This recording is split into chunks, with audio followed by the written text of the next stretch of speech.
So, welcome to the Why Should I Refer You podcast. Our guest today is Lori, and Lori is so far, I believe, the most distant guest I've had on the podcast. So, I don't know if that's a dubious or a significant distinction, Lori. But Lori, would you mind just briefly introducing yourself and letting the people know where you're at and what you're about? Well, my name, like you say, is Lori Power. You want to edit that out. So my company is MP Benefits, and I'm a group benefit consultant.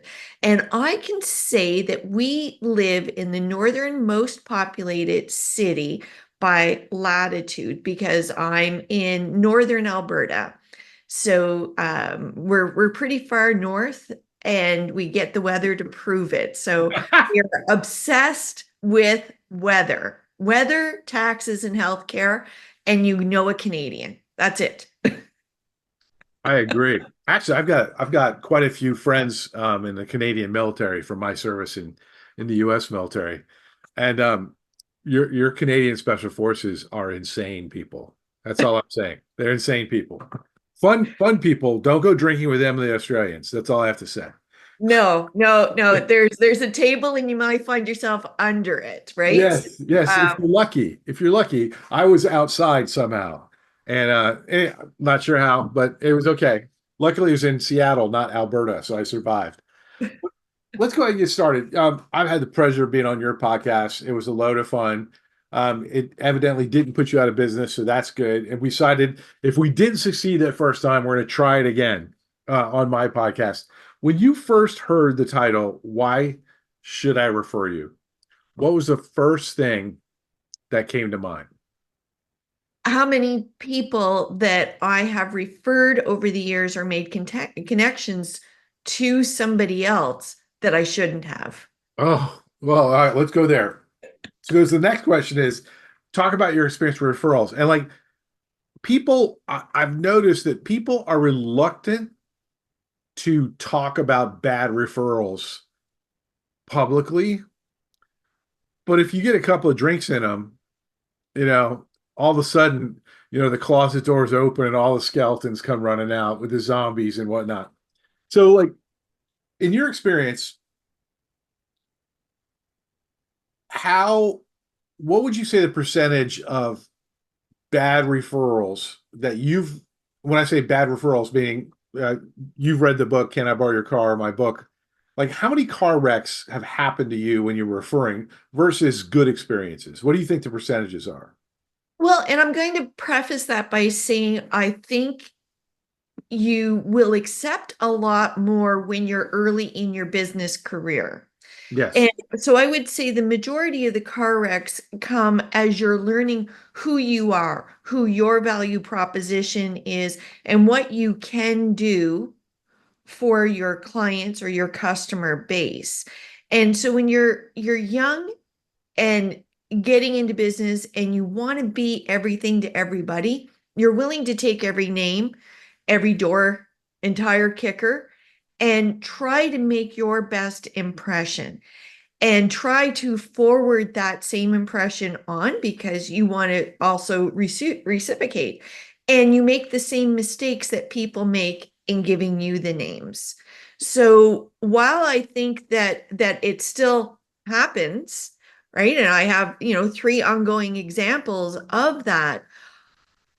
I think it is less now as a more seasoned person. I mean, 27 years doing employee group benefits. Hopefully, I have learned something and am referable.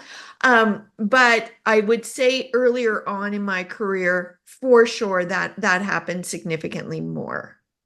Yeah, it's I really agree with everything you just said because desperation, can breed a lot of flexibility. You know, Yeah. it's like I broke into outside sales doing copiers in the Washington D.C. area, and I was just happy to be allowed inside a building, right? Not to be kicked out. Like, and so a name, anything to satisfy my sales manager to justify that I was actually out doing it. And I think you highlighted that principles and stuff like that are not necessarily absent from this discussion you and I are having. It doesn't mean that you're being malignant or doing bad things, But honestly, there's a reason why you shouldn't trust in the United States a 16-year-old male driver, because the statistics show you that that is a very dangerous person, perhaps only surpassed by a 90-year-old, critically senile male driver who can't see. Potentially. And that's where experience matters. Yes. And I think the more seasoned we become in our career, the more we eliminate distractions. And a bad referral, a bad connection is a significant distraction from working with our existing client base and moving our business forward.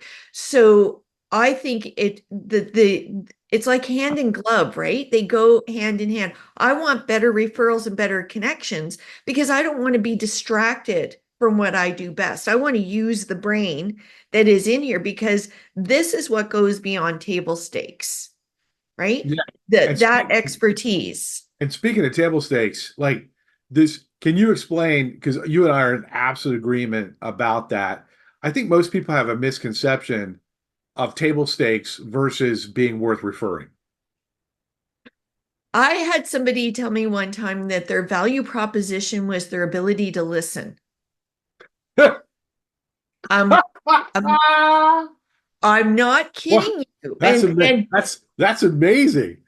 dead dog serious, right? Their ability to listen.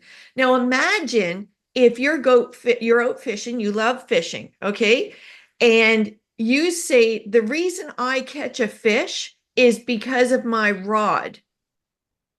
No, no, your rod is your tool that you're using. And certainly you want a good tool, right? You want a good hammer. You want to That's be why able to that's why I've got 30. exactly, but it's the skill of the fisherman, right? It's not your ability to listen. It's not your ability to show up at the river. Those are table stakes. See what I Yeah, did there? I try to move it into a fishing oh, metaphor. I love it. Fly fishing is always beautiful. Like, so it's always interesting because I think one of the problems that people have when they read my book or other books about referrals or customer service is they think that they're going to do a better job serving the client, and that is what is going to make them more referable for me. And like that is that's good. Like, but I always tell people, like, my expectation is that if I'm referring you one of my network members, client, friend, or family, that you're going to do a good job anyways, right? And so fundamentally, I what I think we don't want to talk about, and you know this because you're in sales, is there's competition to be referred. Like, I refer a ton of business to people that are called exit planners or growth drivers, right? And I know quite a few of them. So far, all of them are good people that do good work. But there's a difference in who I'll refer to whom, That's right. Chemistry right? matters. And who is the first choice, right? And there's because they're different, and that's where it comes into is fundamentally, like, beyond stable table stakes, show up on time, do a good job, don't lie, return my client to me, right? And if you wreck the car, don't wait to tell me, right? I'm going to notice it. The mechanic's looking at it after it's back in the garage. But the next step for me is like, not only will you do good work, but how, and you said it, so let's go there, Lori. Like, can I predict chemistry? Can I predict a better relationship, which is like fly fishing and special needs are actually two of the ways that I'm successfully introduced to people, and chemistry is either not achieved, meaning I don't know that the referral didn't happen, or I get the introduction. It's so interesting. I had a client, I was just talking to a client of mine up in Cincinnati this morning, and that's in Ohio for the Canadian folks. But like, I know where Alberta is because it's got some of the best brown trout fishing in the world. It's just only like 3 months. At least 3 months that I want to be in Alberta. Like, nothing, like, I hate to say it, but at a certain point, it's not super friendly out there winter wise. Well, and when the weather gets good, the bugs get better. Oh yeah, yeah, and you have no wind either. That's the other thing. There's no wind in Alberta at all. But anyways, I was talking to him, and he is a very successful financial advisor who knows multiple CEOs of Fortune 500 tech companies. Right? These are not, they're not Ferraris or Bugattis. Like, they are unbelievably expensive exotic cars. And a husband of a friend lost a job and was looking for some help. So my client got him a potential meeting with the CEO, and the guy never called back. But this is another reader of Can I Borrow Your Car? I asked him, I said, hey man, like, is everything okay? He goes, oh yeah, I called up to see how it was going. My friend, the CEO, was like, yeah, the guy he ghosted me. And he said, oh man. And so, like, what's interesting is when you understand that how to follow up as a risk mitigation strategy, he said, yeah, my relationship with that CEO is better actually. Now that it's terrible with this, person, because they wrecked a really nice car. Yeah.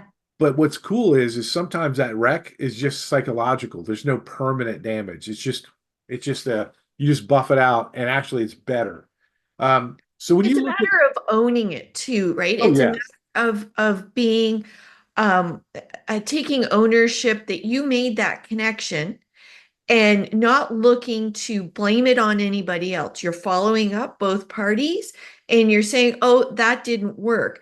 But it is, if your friend then ghosted the person that he referred to, then that's a problem. Right yeah. now, Well, the person's getting ghosted on both sides, and it can happen because somebody feels ashamed that they tried to introduce two people that didn't work out. I think the important thing is to hit that nail on the head, own it, and move quick, forward from it. quickly, yeah, because that most of the unrecoverable, most of the total wrecks where we're going to part it, happen because people don't follow through, right? And I can understand why some people are really risk adverse that way. But whenever I'm talking to them, I say, look, if you don't know what happened, you are taking a big chance that everything's going to be okay. But more importantly, like, you're missing a chance to deepen a relationship, because whether it was good or bad, you want to know, and you want that key referral source or that key influence person, a CEO of a Fortune 500 company is somebody that you probably want to maintain at least a cordial relationship with. Like, this is a chance, this But follow-up system. you can't over explain it though either. And I can Oh, relate to totally. But your you need to have the example. conversations, because that conversation, the follow through, the follow up is marketing. It's a referral conversation where you're not asking, but you're serving. Absolutely. I had that when some very similar scenario in this summer. I had somebody who had specifically had a need, asked me, "Do you know somebody?" I answer, "Yes, actually, I do. Would you like me to make that connection?" "Oh, yes, please." All the drama went along with it.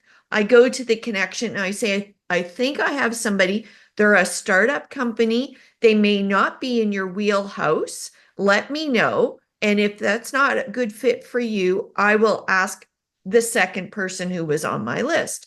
This person said, "You know what? Because it's you, Lori, I will have a look." I said, "Fine. Are you comfortable if I make an email connection? That might be the easiest way for everybody to coordinate." I made the email connection and I back away. I say, "I'm going to leave two good people together to meet." Both had permission. My connection did the job well, followed up directly with who I was referring this person to. Then the ghosting happened. But I Yep. did what you said, and I followed up. Maybe it's because I read the book. Um, I followed up, and when I was told that she had been ghosted, I didn't over explain it. I said, "How do you feel about that? Are you okay?" Meaning, are you okay with you and I? What could I do better next time to try to avoid this ghosting? She said, Lori, I don't know if you could do anything. You've asked the questions, you got permission. That's all there is. And I left it alone because in my earlier days, I would over explain it. I would almost take on that responsibility from the ghosting person and make it like I ghosted them. Well, I didn't ghost them at all. And then I go back to the person who had a need and I said to them, do you no longer have that need? Oh, yeah, I really do. But, I'm just so busy. Like, okay, whatever. You're not getting another connection from me. So off you go. Exactly. Is And that person referable? No, that person's not referable. no, they're not. And like, and this is, I just want to clarify for everyone, this very rarely does this descend to moral problems, Yeah. right? It really comes down to strategic understanding. And so one of the big problems that we have is if is and I hit that late summer this year. I was getting way too many referrals. These referrals were referrals that I was welcoming to refer to other people, but I didn't have the right system in place. I didn't have an assistant at the time, and I started to drop the ball, and I realized it, and I was deeply ashamed. Like, oh wow, what a great author you are. You're just like everyone else. And I said, that's right. I am like everyone else. I make mistakes and you own it. The one thing that I would have the listener key in on is I will always hold the person in the process accountable for their behavior. And I have literally fired clients, retainer coaching clients of mine, because they ended up being a horrible referral to another person that matters to me, treating them badly, taking advantage of them. And I told them, hey, look, like the way that you treat somebody I introduce you to gives me a lot of data about who you are as well. And so, ironically, I'm just trying to find out who's going to be a safe driver, right? That doesn't mean that that's why you'll get the referral. It does increase the chances of a second one. I think you hit on a really good point, and I talk to people about this as well. In my industry in insurance, more people will walk away because they're scared of insurance, right? There's a superstition around insurance. So I do employee group benefits, and they're like, oh, I don't know if I want to have that conversation. But if they are having that conversation, sometimes, and especially when it's a referral, they're not coming in on equal footing. They're not looking at it professional to professional. They're looking at it, oh, you do insurance, so therefore you serve me. Serving you does not mean I'm looking up to you. Serving you means that we are meeting on equal footing. We are both professionals. You do your job and I do your job. I do my job to solve a problem, but we're coming into it on equal footing. And I think a solid referral will mitigate that discrepancy of who's in charge of who when you're just meeting. Or it should be disclosed in advance. Like there are people that I know that if somebody wants to meet them, I say, okay, well, I'm just gonna give you some ground rules about how this works. This is this person, this is how they work, this is how they operate, and you need to understand that if you say you want to meet with them and they agree to meet with you, it's going to go exactly like this. And you just like I'm not going to make the introduction until you tell me that you understand what the scenario is going to be. And that's where most people fail. Is sometimes we think that we're saving time early on when in reality all we're doing is increasing the risk, and we are inevitably going to spend more time fixing it, right? And Yep. so when I do a referral, Relationships. as you know, yeah, when I do a referral process, when I'm at the top of my game, and I'm not always at the top of my game, but most of the time, there's an explicit understanding of what the expectations are of each person, right? And what the follow-up's going to be like. And so part of the reason I do that is I want everyone to know if I drop the ball that they can call me on it. Hey, Mike, and like I hate to say it, but like one of the car wrecks somebody in my network doesn't even know happened. And I hate, and part of the reason is they're good people. There was nothing that went really wrong, but the person did not follow up with me. And Yeah. these are multi-million dollar deals, right? Big See, people. I step away from that as well because it creates that inequality. So for me, people who know me and are it's relationship building, right? You if you're going to refer me in, you're going to know the other person that you're going to refer to, and you're going to know me. If I have to deal with an ego, I can't get through. That's like going through a steel barrier, right? I cannot get the job done. So how much money they make, what role they have in the company, they're looking to solve a problem. I'm looking to help them solve that problem. If I'm working with somebody, so when I receive a referral to serve that person, or if somebody's coming in to serve my business, I have to be open to allow them to serve my business. Many relationships, again, early on, have fumbled and failed as a result of my not giving that professional the opportunity to actually solve the problem I have. And you make a really good point. It cost me more money because of ego. Yeah. Well, it's so like I hear you, and that's it's really great to be in that position. And which is why I never assume anyone is in that position. So when I'm involved and I'm running my system correctly, I'm never going to assume that you don't want that referral.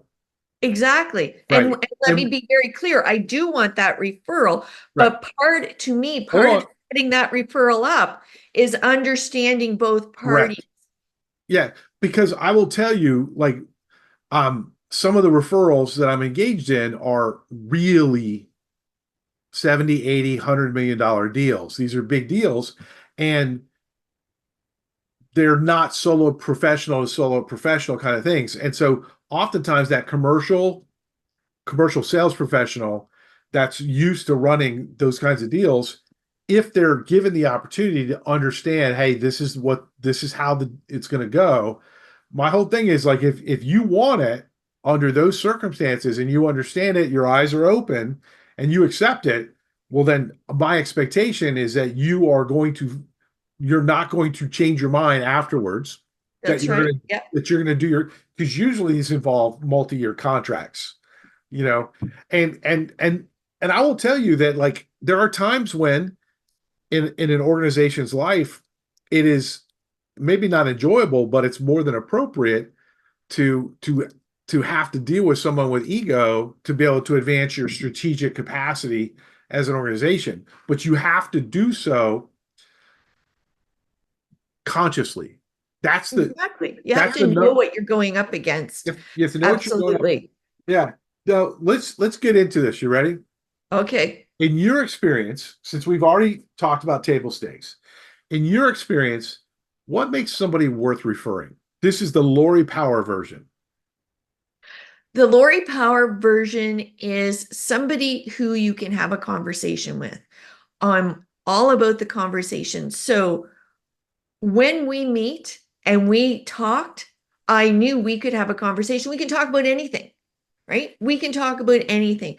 That means if somebody is able to have a conversation, I can refer them into any one of my customers because they're going to listen and they're going to be able to have a conversation, right? And they're going to get to know that referral I've given them, and they're going to have a wonderful relationship. And now we're going to build a around fence around that client, and we're going to keep them so happy because that client's going to be at the center of our conversation. We're going to say, hey, you know what, when I was out to see so and so, oh well, when I was out to see so and so is going to say, oh, when I deal with these two. So conversation to me is my number one. I can meet people, and if they're a yes or a no, or they only come alive when they're telling you what they do, that's not a conversation. Yeah, I mean, I agree with you, no doubt.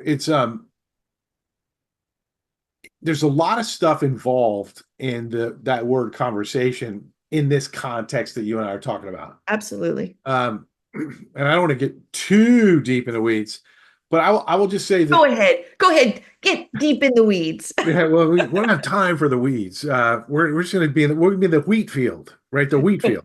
Um, I would just say that, like, fundamentally, I want to know as quickly as possible, and sometimes you don't. You really don't know on the first referral. You really don't. Nope. But I want to know as quickly as possible, how do you handle problems? Right? Like, hey, are you somebody that can only drive when the weather conditions are perfect and there's no traffic and the lanes are nice and wide and there's no curves? Or are you somebody that when it's a monsoon or a blizzard, you can bring that car back to the garage? And I think that your conversation, that little piece, I don't want people to blow by that, because that's really what determines if someone's going to be a repeat referral reception for me, is, are they able to be effective on their feet? And I will say that what I've discovered is people that have had professional sales training tend to do better off road than people that haven't. And the reason is because they've got a skill set that's designed to handle objections. Well, can you identify and learn from and draw experience from mistakes? If you can Yes. own your mistakes, if I can clearly say that, a few years ago I missed this data point and now I use it as a learning for the next client coming in to say, listen, you know what? Before I did this, and this was the learning, and I'm applying this learning to you, and you're turning it around into a positive. It's like looking at your negative reviews, right? If you get a negative review on your book, well, let's engage on that. You read the book, No, first off, we're thank you. hiring a hitman. That's what we're doing. But it's true, right? Like, so Mhm. somebody reads the book and they give you a negative review. I write books, I'm an author. So if somebody gives me a negative review, I go back and I go, well, you know what? First off, thank you for reading the book. Okay. It can't be all things to all people. If you were the author, if you were me, What what would would you have made the book better for you? Right now, what I'm trying to do, and it's the same in referrals, what I'm trying to do is I'm owning that the book can't be all things to all people. Some people just will never get a referral. They don't understand it. They think they throw out their shingle and business is just going to come to them, flow like the river, right? I hope so. And Good it would luck. be nice if that were the case, right? But if I can learn from it and I can own it, then I think that makes me a better referral partner and a better service to the clients that I serve. Yeah, it's you just reminded me, we just did we're doing a 12-month training course for people that want to grow their business owner practices, without being too specific. And um one of the participants, and they're all really amazing people, so diverse, so different. Let's all different. I really like that kind of culture where you've got a lot of different wisdom in different ways. And one of the senior people was getting kind of caught in this self-fulfilling trap, that even though they are incredibly good at what they actually do, and they've been in the industry for decades, right? And so they possess the gravitas, right? Yeah. And a couple other people on the call are like, no, you're great. But he had gotten himself in this position where he wanted to be able to say perfectly what he did, even though he wasn't as experienced in this one particular niche. And he's like, what do I say? What do I say? And I told him, I said, hey, look, confidence never lies, right? So, like, the deal with you is, stop putting this burden on yourself to talk like something you aren't. Instead, ask questions. Humility, humble salespeople ask questions. right? And I'm a pretty driven, high intensity guy, and I always notice, and it's immediately and just shockingly painful that I haven't been asking enough questions when I'm in a sales presentation or sales call. And I'm like, usually, thank God for referrals, I can back up and come back around and try again. Thank you, referrals. But I just like that's really fundamentally back to your conversation thing. Like the most attractive referral partners for me are people that I know that ask thorough, multi-level, right? Generational almost, iterative questions. Because sometimes you're going to get a great referral, and the client, prospective client, is going to be excited about meeting you. And if you go in there and don't ask the right questions, it's going to be a car wreck that neither one of you intended. As opposed, like, and I, nothing better than when I refer somebody and they go in and both people come back to me and say, "Hey, that was a great meeting. Like, I'm so glad you introduced me to Lori. Like I thought that she did what I was needing. She was so amazing. She asked me a couple of questions and everything changed around, and she's introducing me to this other professional that's going to be a better fit. Thank you so much. I mean, I feel bad, and I'm like, don't feel bad. That's what I want. I want these productive conversations because when it's productive, Lori, and they're having a referral conversation we instituted, we're there. We're Yeah. not physically there, but our reputation, our future possibilities and opportunities are there in that room. And that's what people don't understand. Most of the referral At the end of the conversations day, happen. though, wouldn't you agree at the end of the day, if somebody is worth referring, it's because they have knowledge to transfer, right? It Yeah. is But it that's is table stakes. if I it is table stakes. That's table stakes. I'm not referring you if you don't. Okay, no, I'm going to take it a little bit deeper than that then. Okay. So a very wise person told me a few years ago, what's the difference between ego and confidence, right? Ego is thinking you are the only one who can do that job and nobody else can do it. And when we're in succession planning, that really is sometimes why people don't build out a succession plan, is because they think nobody else can do it. So therefore, I'm not selling to you or I'm not going to make a plan.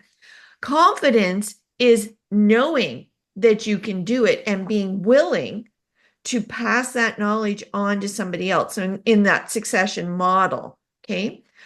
When you're having a conversation, it's knowledge transfer from both sides. It is, you had hit on that it's confidence, right? I have somebody has referred me in, they're confident enough to refer me in. I'm confident enough to have a conversation. And the third part of that triangle is the person being referred is also confident enough to knowledge transfer. So, for instance, if we go in to try to work with somebody, but they don't give us anything to work with, we can't do our job. There is no widget, right? Because I don't know whether you need a plug or as a receptacle or you need the cord because you're Right. not transferring that knowledge. And so that's really what I mean. It goes beyond the table stakes of saying I have a widget for you. It goes, can you also transfer me the knowledge so I can get the right widget for you?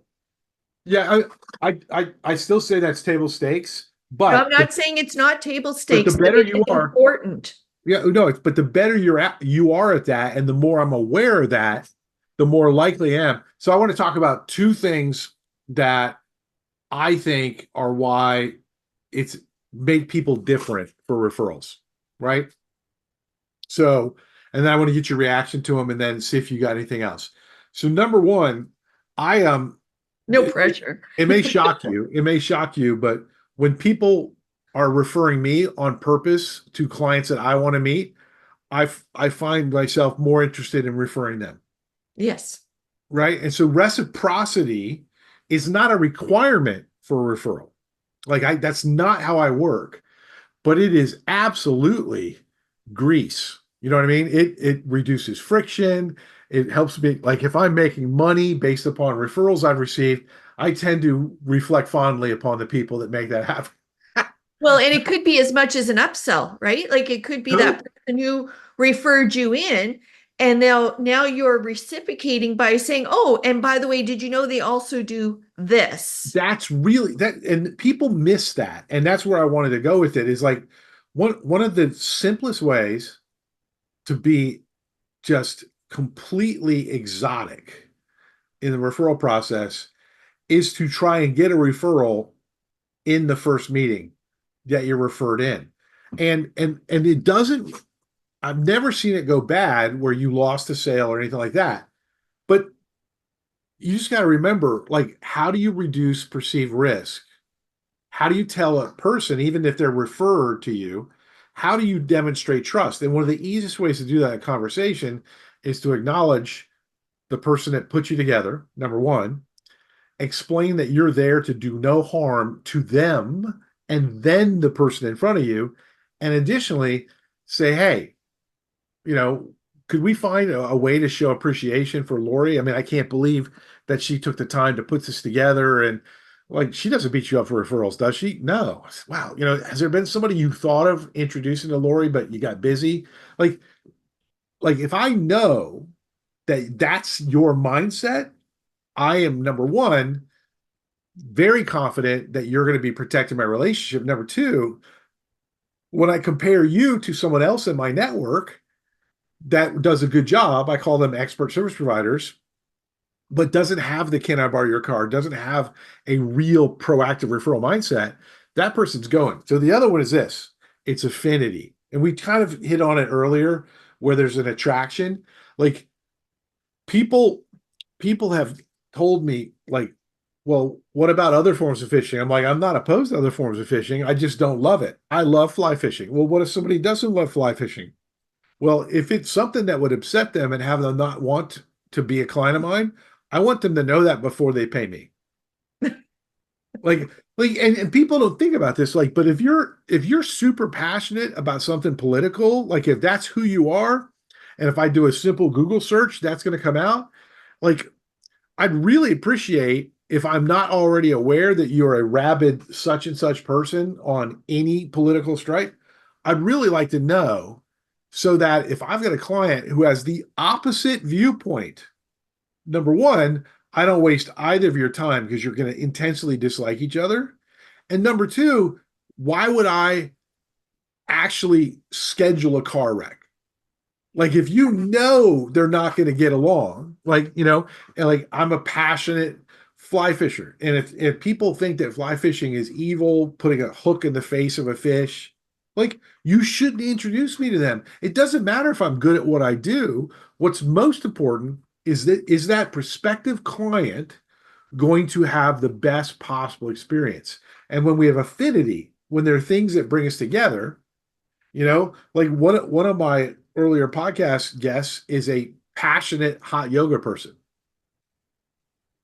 She's also a Christian, and she's experienced some backlash from people that think yoga is a satanic thing. And I mean, I laughed and I'm like, you're serious? She goes, totally. I said, well, you need to make sure people like let you know that they hate hot yoga before you've spent a lot of time with them. I mean, because number one, it's not good for you. Number two, it's not good for them.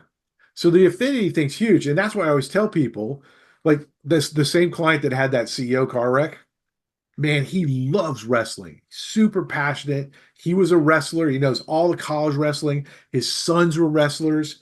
And I'm like, bro, like, and he loves fly fishing too. He's a glorious human being.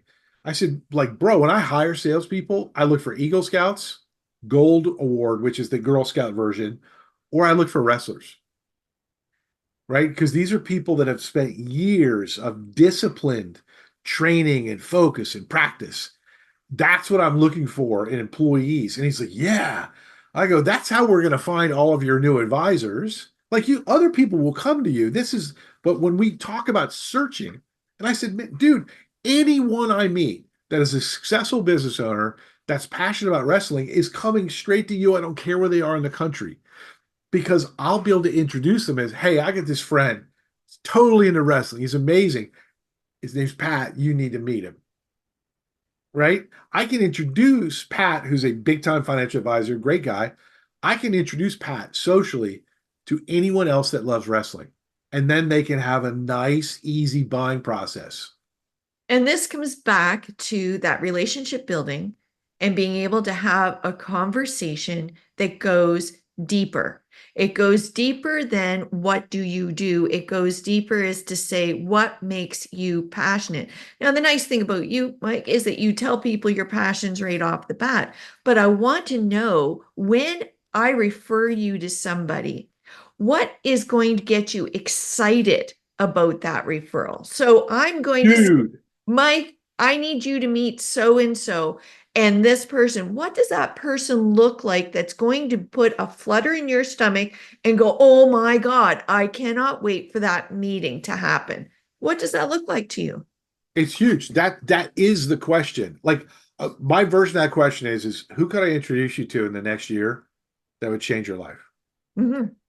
And they go, what? And so like I like to ask questions that kind of make the record skip. If you're younger, those are records, these things we used to listen to, right? Before iPhones and whatnot. But like I want that person to be present. So another cool thing I want to run by you. So You yesterday, didn't answer my question though. What does that look well, like? I'll get there, but I'm more interested in having everybody know that about you. So you're the guest, right? So I get to give to you. But we can talk. We did talk about that on your podcast. Anyways, We did. so here's the deal, right? Somebody asked me the whole training was on price and why you should double your price, right? And he said, "Well, what do you say when people ask you why does it cost so much?" And I tell them because I have to want to do it as well. And this gets back to your two professionals meeting. And this is really important when you look at why should I refer you? It's not that I should refer you because you have the highest price. It's because I am able to tell you that I want to do it. And that's so important. Like when I know somebody really wants something, what I hear is, this is precious to me. I'm focused on this. I'm going to be present. And because I'm expecting a good job, but I want, you know what I secretly want? I want the absolute amazing bell of the ball experience. I want it to be unbelievable. Like when you ask me, like, what does absolutely would be amazing for me? Um, it's changed, Okay. right? What most excites me right now would be to have and it used to be Michael Kitces, but I've got somebody working on that. Michael Kitces, an amazing financial advisor guy. But and I don't have the names yet. I've got a friend of mine who's working on it, but I'm looking for someone that is the principal owner, the number one senior advisor of an independent RIA.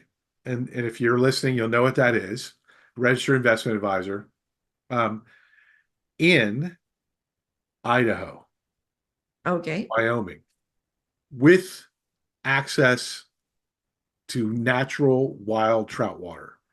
I want that leader of an organization that loves fly fishing as much as I do, because now we've got a language that we can go to, and we that analogy works. Fly fishing and financial advising is very similar. But as you said, it's not the mutual fund, No. right? It's not the rod. I will say though, nice rods are really really fun. No, they are, but they're the tool, They're right? the It's tool, right? like If you can't you cast, would expect that a carpenter is going to own a hammer. yes, but more importantly, that they would know how to use it, right? Exactly. So let's land this plane, because we are at the half an hour or so point. Um, if you don't mind, I would like you to talk a little bit about what referrals change your life, what would be amazing for you, and let people know the best way to start the relationship with you. Obviously, if anybody is too shy to reach out to you, text me, DM me. I will introduce you to Lori. I don't mind doing that. She's incredible. You, if you're afraid, or you're a little hesitant now, after I introduce you, you will have no hesitancy anymore. So tell us about what would be a dream referral for you. A dream referral for me is an organization that respects the talent in the room and wants to build a best in class benefit program to meet the best in class of everything else that they have. So if we have a company, an organization that's listed as great places to work, Mhm. best place to do business 2024, coming up to 2025 as well, then remembering that your talent represents 80% of the value in your company, don't forget them in the best in class, and we can make benefits braggable. So I want to meet owners or even the head of the Canadian um, Construction Association. I would love to meet that person and to be able to talk them through what does an industrial athlete benefit plan look like and how can a corporation build a best in class braggable benefit plan for their people, right? Because if your people are bragging about the benefits that they have, they're not leaving and they're doing the best job for you. And you're going to get a return on every cent of that investment. Yeah, I always say if you're not if you're having problems hiring people, your problem isn't your advertising to hire. The problem is that your employees aren't telling everyone else that they should work there, right? And employee benefits are a big part of it. And I got to tell you, this is unsolicited thing, right? When you buy insurance, you're buying a promise. Yeah, If you're still listening to this podcast, you're buying a promise. And the reason why people like Lori are in business is they can tell you who's going to keep that promise. Because when your employee calls and they need to use the benefit, that's when you find out, yeah, right? And that's why you shouldn't be buying based on price. Price is always a consideration, but like fundamentally, I buy insurance from companies that I'm confident that if something bad happens, they're going to pay. And it yeah. really sucks when they don't. Oh, for sure, for Yeah. sure, and that's a lack of information and skill set, right? Like Yeah. that is the lack thereof. But yeah, I'm really interested in working with companies that want to build when they're building a best in class business, that they're not forgetting that best in class includes their employees. Well, it's interesting. One another person on the podcast is a friend of mine, Erica Lane. She's a culture expert, absolute stone cold culture expert. And I'm gonna introduce you guys offline. So last thing, you ready? Okay. Where can people find out more about Lori Power? LinkedIn is the easiest place to find me. I love to connect with people. I love to have that conversation. And I did want to say something though, just going back just a minute or so before you asked that great question, is one thing to remember when you refer somebody in, that's no money fun for the person receiving that referral. And it is an investment of time in your calendar, right? It's pro bono. So if your charge out rate is X dollars per hour and you have referred me or I have referred you, I'm taking up time in your calendar and I'm taking that time for free, right? To make that introduction. And that I think is really important to remember when you're giving referrals, to give quality referrals, because it's just like your car. You're borrowing that car and you're doing a good job. That car costs money. Your time costs money. You're never getting it back. So you Yeah, want and to that make sure that it's worthwhile. totally like you can have too many referral partners and you can have too many referrals. Like the reason I track what is the value of the referral introduction with clients is because if that value starts to go down, generally it means we're having too many meetings Yeah. and we need to increase the quality of either our prospect or the referral process. So I think that's beautiful. Lori, what's your website? mpbenefits.com. Yes, and she is great. If you look for Lori on LinkedIn and you're not sure she's the right one, see the one that's connected to me. Lori, thanks so much. The other place they Yeah, can find both of us is on Amazon, right? Don't totally. forget our books are there. So if you're thinking anything about benefits, you want to know about true crime and benefits, you want to know how to best run your benefit plan from an HR perspective, there's a book for that, and it just happens to be connected to my name. So if you're on Amazon, buy Mike's book, which is an absolute must read. It's a game changer, 100%. So when you're buying Mike's book on Amazon, just check out my books as well, and then make sure that you keep Amazon and you can track for when his new book is out. Don't forget that. Yes, next year. Yeah, Cool. Well, thank you so much, my friend, and we will do this again. absolutely. Thank you for the opportunity.